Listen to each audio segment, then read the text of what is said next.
I spent about 15 years of my life on the road, traveling by van usually, sometimes a short-term rental or a temporary living situation.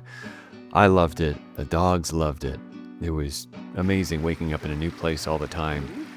There are so many reasons that I enjoyed it, but there was always something missing. So a couple years ago, I decided I would find a place to call home. Find a place to settle down, whatever that means.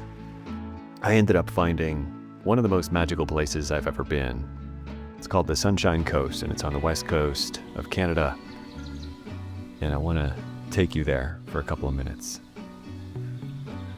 The coast is a stretch of land just north of Vancouver. You have to get there by ferry, but it's not an island, even though it does feel like you are on an island. The water is green, the trees are enormous.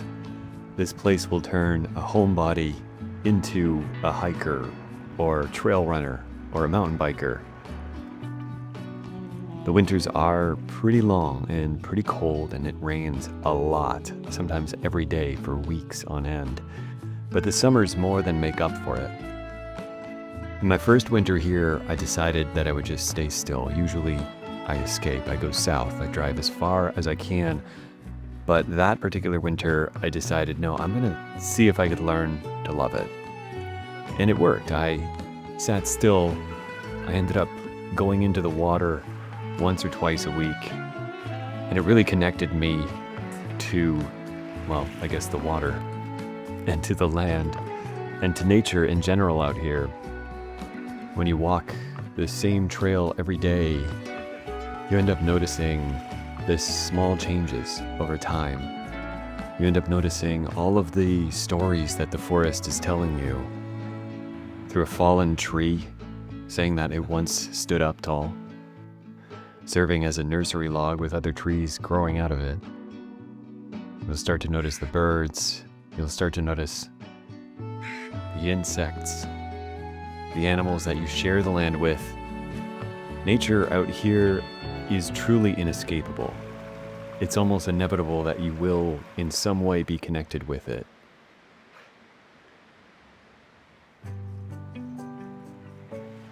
I guess some of the things that I loved about traveling by van was the newness, the novelty of seeing a new place or new thing all the time. And what I've learned is that I could find that here too if I look close enough, if I pay attention to the same tree day after day. It changes. Nothing is ever the same. The logs on the beach rearrange every time the tide comes in. But in the van, I guess I was lacking a community. And I made friends all over the place, and a lot of them became family.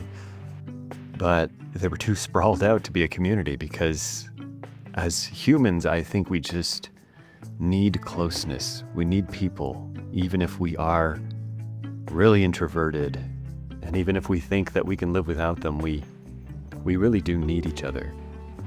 And closeness really is a solution to kind of the divisiveness that we're so surrounded with. I haven't fully integrated myself into this community yet, but I've been really enjoying watching it as a newcomer, as a guy who's just been here for a few years. I think it takes a while to get your footing, to find your people, to find your places. And I think immediately when you get here, you're welcomed by the forest, by the sea, by the beaches. And so you can find your place pretty quick.